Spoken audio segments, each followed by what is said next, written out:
मैं कक्षा 9 के विषय हिंदी की पुस्तक क्षितिज भाग 1 का गद्य खंड से पहला पाठ, जो साखियाँ एवं सविद हैं, जिसके रचयिता कबीरदास हैं, मैं उनका जीवन परिचय बताऊंगी। भक्तिकाल के कवियों में प्रमुख स्थान रखने वाले तथा सामाजिक बुराई पर कड़ी चोट करने वाले कबीर का जन्म सन 1398 में हुआ था। ऐसा माना जाता है कि उनका जन्म विधवा ब्राह्मणी के गर्भ से हुआ था, जिसने शिशु कबीर को वाराणसी के निकट लहरतारा नामक स्थान पर तालाब के किनारे छोड़ दिया था।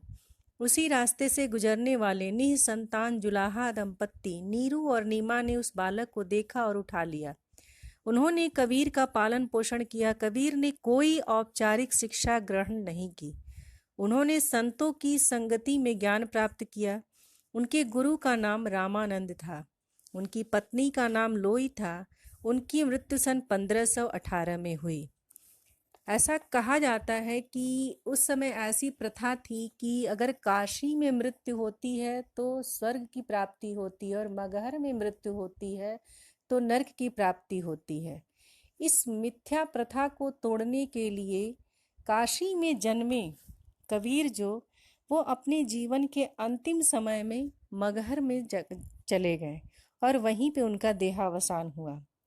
रचनाओं का परिचय देते हुए कहा जा सकता है कि कबीर अनपढ़ संत थे। वे पदों की रचना करते तथा गाते। इन्हीं पदों को उनके शिष्यों ने संकलित किया। इन्हें साखी, सवद तथा रामायणी नाम से जाना जाता है। इनका संग्रह बीजक नाम से प्रसिद्ध है। कुछ लोग कबीर ग्रंथावली को भी इनकी ही रचना मानते हैं। काव्यगत विशेषताओं के अंतर्गत कबीर के काव्य में गुरु भक्ति, गुरु महिमा, साधु महिमा, आत्मबोध तथा ईश्वर के प्रति अथाह प्रेम की अभिव्यक्ति हुई है।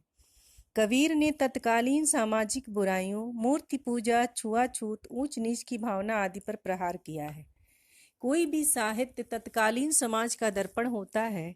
जब हम किसी भी साहित्य को पढ़ते हैं तो उससे संबंधित उस समय के इतिहास से भी अवगत होते हैं। तो जो समाज में इस तरह की कुप्रथाएं थीं कि मूर्ति पूजा या छुआछूत मानना, ऊंच नीच का भेदभाव था, वर्ग और वर्ण व्यवस्था थी समाज में, उन सब पर कबीर ने अपने साहित्य के माध्यम से करारा व्यंग किया है।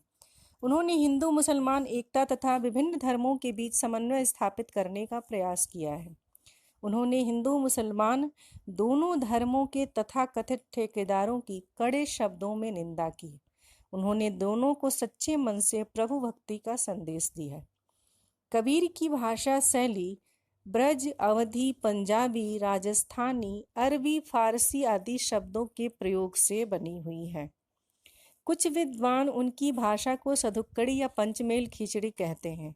उनकी भाषा में अक्खड़पन है। साहित्य हजारी प्रसाद द्विवेदी ने उन्हें भाषा का डिक्टेटर कहा था, क्योंकि कबीर की भाषा को देखकर ऐसा लगता है जैसे कि बन पड़े तो सीधे सीधे, नहीं तो दरेरा देकर। यानी कि अगर अपने भावों की अभिव्यक्ति सीधी भाषा में हो जाती है तो ठीक, नहीं तो भाषा को अपने हिसाब से तोड़ मोड़ देना और अलग अलग भाषाओं के शब्दों का प्रयोग करना एवं बोलियों के शब्दों का प्रयोग करना। उन्होंने दोहों तथा पदों की रचना की, जिसमें रूपक, उपमा, अनुप्रास, यमक, विरोधाभास आदि अलंकारों का सुंदर प्रयोग है। वैसे तो कबीर ने इस बात को स्वीकार किया है कि वो पढ़े लिखे नहीं थे। उन्होंने स्वयं कहा है कि मसी कागज छुओ नहीं, कलम गही नहीं हाथ। मसी अर्थात स्याही, कागज उन्होंने कभी छुआ ही नहीं, और कलम को तो उन्होंने हाथ में कभी पकड़ा ही नहीं। तो इससे ये प्रमाणित हो जाता है कि कबीर जो थे वो अनपढ़ थे। उनका ज्ञान जो था वो साधु संतों और सत्संग के कारण था। वो जीवन के अनुभव के आधार पर आधारित ज्ञान का प्रभाव उनके साहित्य में दिखता है। यहाँ जो पाठ है कबीर की साखियाँ और सबद, इस पाठ में कबीर द्वारा रचित साखियों और शब्द का संकलन है। इसमें प्रेम का महत्व, संत के लक्षण, ज्ञान की महिमा, बाह्य आडंबरों का विरोध, सहज भक्ति का महत्व, अच्छे कर्मों की महत्ता आदि भावों का उल्लेख है। इसके अलावा यहाँ कवि के 2 शब्द का संकलन है, जिसमें पहले शब्द में बाह्य आडंबरों का विरोध तथा अपने भीतर ही ईश्वर की व्याप्ति का संकेत है।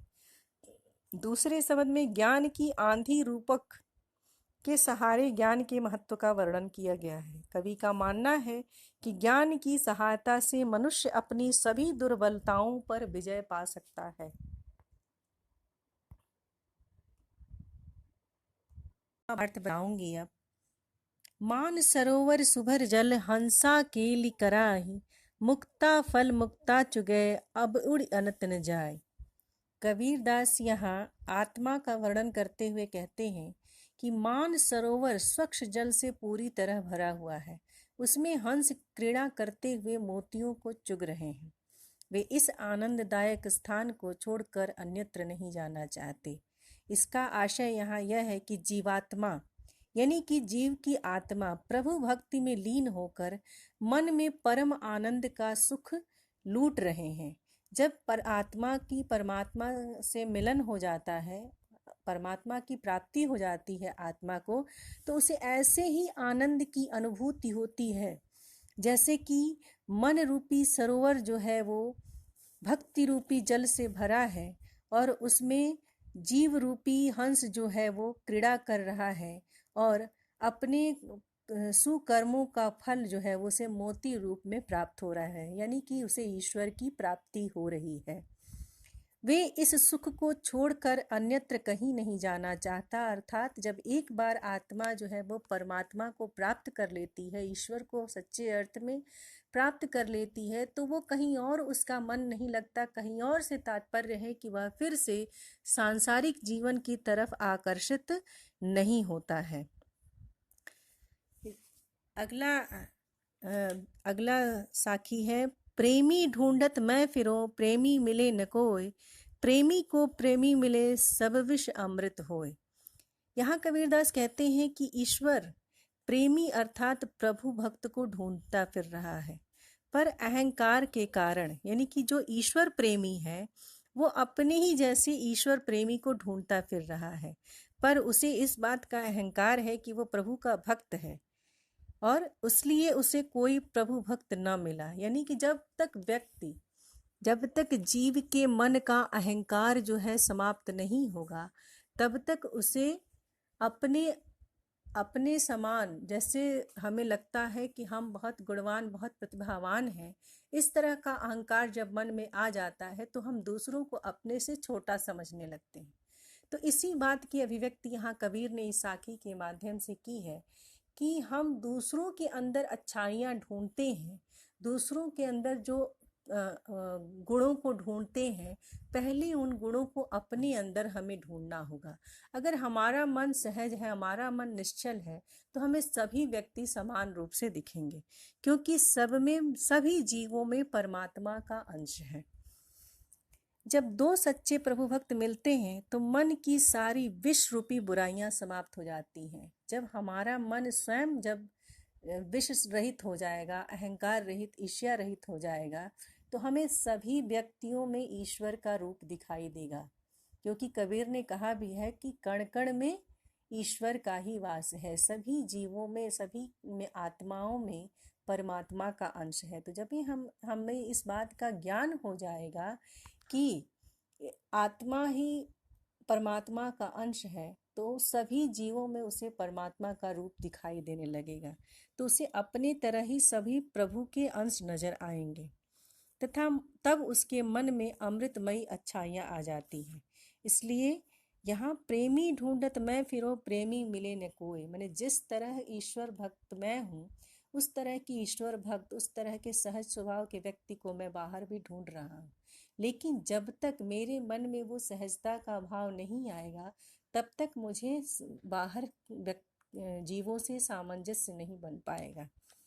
प्रेमी को प्रेमी मिले सब विष अमृत हो, यानी कि जब हमारे मन का विष समाप्त हो जाता है, हम सच्चे अर्थों में ईश्वर प्रेमी होते हैं, तो सभी हमें ईश्वर का रूप ही दिखाई देते हैं और तब जो विष रूपी अहंकार हमारे मन में है वो समाप्त हो जाता है। इसके साथ ही अगली साखी है, हस्ती चढ़िए ज्ञान की सहज दुलीचा डार, स्वान रूप संसार है भूकन दे झक मार। यहाँ कबीर ज्ञान प्राप्ति में लगे साधकों को संबोधित करते हुए कहते हैं कि तुम ज्ञान रूपी हाथी पर सहज समाधि रूपी आसन बिछाकर अपने मार्ग पर निश्चिंतता पूर्वक चलते रहो। यह संसार श्वान के समान अर्थात कुत्ते के समान है, जो हाथी को चलते देखकर निरुद्देश्य भौंकता रहता है। अर्थात साधक को ज्ञान प्राप्ति में लीन होकर दुनिया वाले अनेक तरह की उल्टी सीधी बातें करते हैं, परंतु इसे दुनिया के लोगों की निंदा की परवाह नहीं करनी चाहिए। कबीरदास कहते हैं कि अगर सच्चे भक्त है, अगर व्यक्ति सच्चा भक्त है, मनुष्य सच्चा भक्त है और उसे ज्ञान की प्राप्ति करनी है, ईश्वर भक्ति की प्राप्ति करनी है, तो उसे अपने मन को सहज भाव के साथ ईश्वर भक्ति में, ईश्वर की ज्ञान की प्राप्ति में लगाना होगा। और अगर हम ज्ञान रूपी हस्ती पर सवार होते हैं तो ये मान के चलते हैं कि हम अगर संसार से अलग रास्ता अपनाते हैं तो संसार उसकी आलोचना अवश्य करेगा। ये मान कर अगर हम चलते, इसको स्वीकार कर लेते हैं, तो हमें अपने लक्ष्य को ध्यान रखना चाहिए, ना कि सांसारिक आलोचनाओं पर ध्यान केंद्रित कर अपने मार्ग से भ्रमित होना चाहिए। इसलिए वो कहते हैं कि ये संसार जो है वो श्वान के रूप में है, कुत्ते की तरह है। जैसे हाथी अपने रास्ते जाता है और कुत्ते भौंकते हैं, तो हाथी कुत्तों की भौंकने पे ध्यान नहीं देता, उसका जो मार्ग है, उसका जो गंतव्य है, वहाँ वो चले जाता है। तो उसी प्रक्रिया को अपनाना है ज्ञान मार्ग पे चलने के लिए। हमें भी उस हाथी की तरह ज्ञान मार्ग पर आगे बढ़ते जाना है और सांसारिक आलोचनाओं को परे हटाना है। उस पर हमें अपना ध्यान देकर अपने मार्ग से भ्रमित नहीं होना है। इसके साथ ही अगली साखी है, पखा पखी के कारणे सब जग रहा भुलान, निरपख होई कि हरि भजे सोई संत सुजान। कबीरदास कहते हैं कि लोग अपने धर्म संप्रदाय को दूसरों से बेहतर मानते हैं। जो मूर्ख होते हैं, जो ये नहीं जानते कि ईश्वर एक ही है और पृथ्वी पर सारे बनाए हुए जीव एक ही ईश्वर के बनाए हुए हैं, तो ऐसे मूर्ख अपने धर्म को अच्छा समझते हैं और दूसरे धर्म को निम्न समझते हैं, और वे अपने पक्ष का समर्थन तथा दूसरे की निंदा करते हैं। यानी कि वो पक्ष और विपक्ष के फेर में पड़े रहते हैं, जबकि उन्हें सच्चे अर्थों में ईश्वर भक्ति का ज्ञान नहीं होता। कह रहे, निरपख होई कि हरि भजे सोई संत सुजान। इसी पक्ष विपक्ष के चक्कर में पड़कर वे अपना वास्तविक उद्देश्य भूल जाते हैं। वो अपने धर्म और दूसरों के धर्म के अच्छे बुरे होने के चक्कर में पड़कर वो ये भूल जाते हैं कि उनका उद्देश्य है ईश्वर की भक्ति करना, न कि अपने धर्म की दूसरे धर्म से तुलना करना। अगर सच्चे अर्थ में ईश्वर का साधक है तो उसके लिए सभी धर्म समान हैं। इसलिए कबीर कहते हैं कि जो निष्पक्ष होकर हरि को भजता है वही सच्चा संत है, वही ज्ञानी संत है, जिसको इस बात का ज्ञान हो जाएगा कि ईश्वर एक है और सभी धर्म के लोग उसके ही बनाए हुए हैं। जबकि धर्मों को मनुष्यों ने बांटा है, ईश्वर ने नहीं। सभी रास्ते भले ही अलग अलग हैं, पूजा, इबादत, प्रार्थना, प्रेयर करने का भले ही मार्ग अलग अलग है ईश्वर प्राप्ति का, लेकिन लक्ष्य जो है वो एक ही है, ईश्वर एक ही है। और जो इस बात को समझ लेते हैं वही सच्चे अर्थों में संत होते हैं, वही सच्चे अर्थों में ज्ञानी होते हैं। इसके साथ ही अगला साखी है, हिंदू मुआ राम कही, मुसलमान खुदाए, कहे कबीर सो जीवता जो दुह के निकट न जाए। कबीरदास जो हैं वो निराकार ब्रह्म की उपासना करते थे और समाज को भी निराकार ब्रह्म की उपासना की सीख देते थे।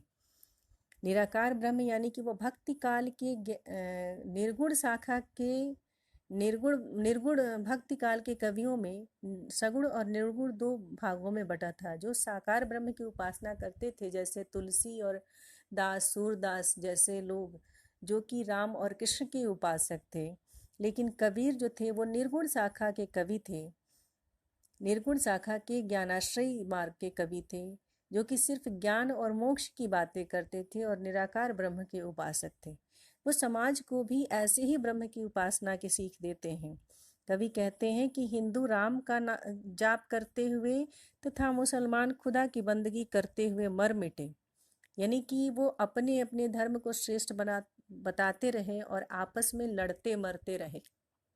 अपने अपने धर्म के नाम पर एक दूसरे से लड़ते रहे, मरते रहे और आने वाली पीढ़ियों के लिए भी कट्टरता छोड़ गए। तो कबीरदास का कहना है कि यथार्थ में राम और खुदा तो एक ही है। कवि के अनुसार जो राम और खुदा के चक्कर में न पड़कर कहे कबीर सो जीविता जो दुह के निकट न जाए। कबीरदास कहते हैं कि राम और खुदा के चक्कर में जो नहीं पड़ता है वही प्रभु की भक्ति करता है, वही सच्चे रूप में जीवित है और सच्चा ज्ञान प्राप्त करता है। वो कहते हैं कि जो सच्चे अर्थ में ईश्वर को नहीं जानते, सच्चे ज्ञानी नहीं होते, जो सच्चे अर्थों में जीवित नहीं होते, वो राम और रहीम के चक्कर में पड़कर लड़ते और मरते रहते हैं।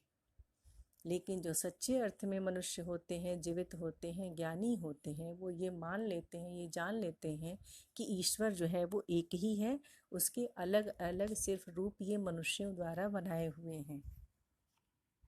इसके साथ ही अगला साखी है, काबा फिर काशी भया,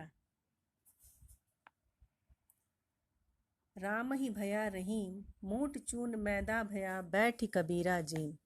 कबीरदास कहते हैं कि जब राम रहीम हिंदू मुसलमान के भेद से ऊपर उठ गया तो मेरे लिए काशी तथा काबा में कोई अंतर नहीं रहा। जब मैंने सच्चे अर्थों में ईश्वर को जान लिया तो मुझे यह पता चल गया कि काबा और काशी जो है वो अलग अलग नहीं है, राम और रहीम जो है वो अलग अलग नहीं है। मन की जिस कलुषता के कारण मोट चून मैदा भया, बैठ कबीरा जीम, जिस मोटे आटे को अखाद्य समझ रहा था अब वही बारीक मैदा हो गया है जिसे मैं आराम से खा रहा हूँ। अर्थात अलग अलग अनाजों के मिश्रण से जो मोटा अनाज बना था, जो कि खाने योग्य नहीं था, अब उनको पीसकर मैदे की तरह महीन कर दिया गया है। अब वो ग्राह्य योग्य हो गया है, यानी कि खाने योग्य हो गया है। अब जब हम उसको महीन कर देते हैं तो उसमें अनाजों का भेद नहीं पता चलता कि कितनी अनाजों का वो मिश्रण है। वैसे ही जब सच्चे अर्थ में हम ईश्वर को पा लेते हैं तो हमें पता चल जाता है कि जितने भी धर्म संप्रदाय धरती पर हैं वो सब एक ही ईश्वर का अलग अलग रूप है। अर्थात मन से सांप्रदायिकता तथा भेदभाव की दुर्भावना समाप्त हो जाती है। इसके साथ ही अगली साखी है, ऊंचे कुल का जमनिया जे करनी ऊंच न होय, सुबरन कलश सुरा भरा साधु निंदा सोय। यहाँ अपने कर्मों की महत्ता बताते हुए कबीरदास जी कहते हैं कि कर्म ही महत्वपूर्ण होता है। ऊंचे कुल में जन्म लेने मात्र से कोई व्यक्ति बड़ा नहीं बन जाता। ऊंचे कुल का जमनिया जे करनी ऊंच न होए। अगर कोई व्यक्ति ऊंचे कुल में जन्म लेता है इसलिए वो बड़ा नहीं बनता, उसके करनी, उसके कर्म अच्छे होने चाहिए। ऊंचा बनने के लिए, प्रतिष्ठा और सम्मान पाने के लिए समाज में अच्छे कर्म करने पड़ते हैं। सुबरन कलश सुरा भरा साधु निंदा सोई। इसी बात को उदाहरण के माध्यम से समझाते हैं कि सोने के पात्र में भी अगर मदिरा को भर कर रख दिया जाए तो भी वह सज्जन पुरुषों द्वारा निंदनीय ही होता है, वो ग्राह्य नहीं होता है। इसलिए कर्मों के आधार पर व्यक्ति सम्मान पाता है या श्रेष्ठ होता है।